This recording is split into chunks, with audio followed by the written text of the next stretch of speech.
Hey guys, so I'm going to talk about the Sigma IV antenna, so give my opinion. So I think the Sigma IV is one of the most overrated antennas.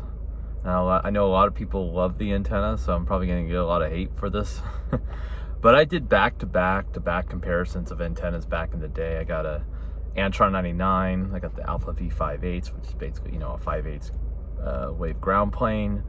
The Sigma IV, which arguably a lot of people think it's a 3/4 wave. It's really more like a half wave. It's more like a J-pole.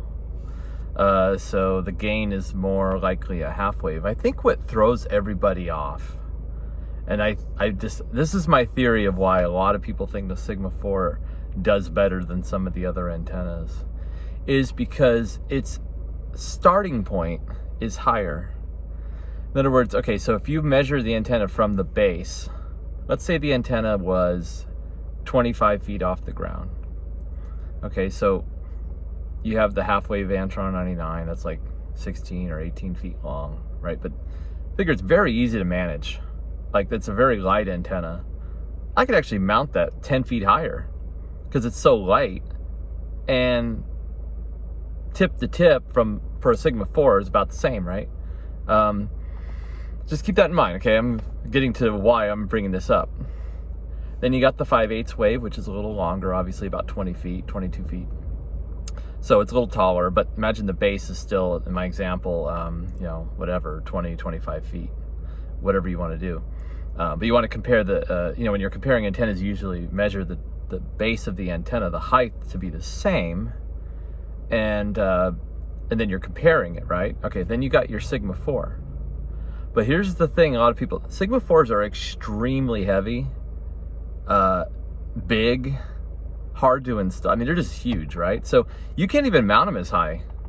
Say, you wouldn't necessarily be it wouldn't be as easy to mount as high as, say, like on a 50-foot push-up pole or a tower. You'd probably lower it a little bit because it's so big and heavy.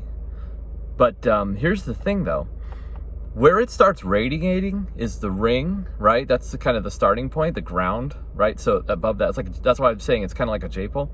It's what's that, 8 feet higher? So if you mount your antenna low, like say 20 feet, well, now it's 28 feet. And that makes a big difference. I remember I have a crank-up tower, and I could crank like my local stations. My friend actually, he had an electric crank-up, right? 72-foot crank-up. He started at 23 feet or so, and then the antenna was like at 30, so he'd crank it up. And I'd watch his signal, and he's like 5 miles away. It's almost an S unit per 10 feet. It's a huge difference, especially locally and when you're not that high to start with. So it makes a huge difference with just 8-10 feet. It might make an S unit of difference, which is more of a difference than any of all these antennas combined, if you think about it. The half wave, 2 or 3 dBi, and then all the way to the 5/8 wave, which is 4 or 5 dBi, and then the ultimate ground plane might be 0.64, and that's the most you get about 5 dBi. That's less of a difference than just raising your antenna 10 feet.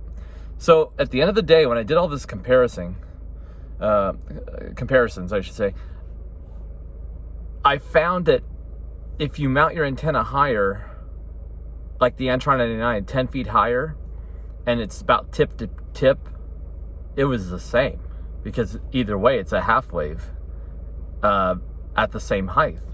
Add the ring, right? But the 5/8 wave actually outperformed both when you compare the tip height for both. And that makes sense because it's a 5/8 wave. And that was the end result. And that's why I'll always run a 5/8 wave ground plane. It's the best antenna. 0.625 of a wavelength. Ideal. It's pretty much the ideal wavelength. The ultimate, they say, is 0.64. It's 0.625, so it's right there. And that's my conclusion. 5/8 wave, hands down.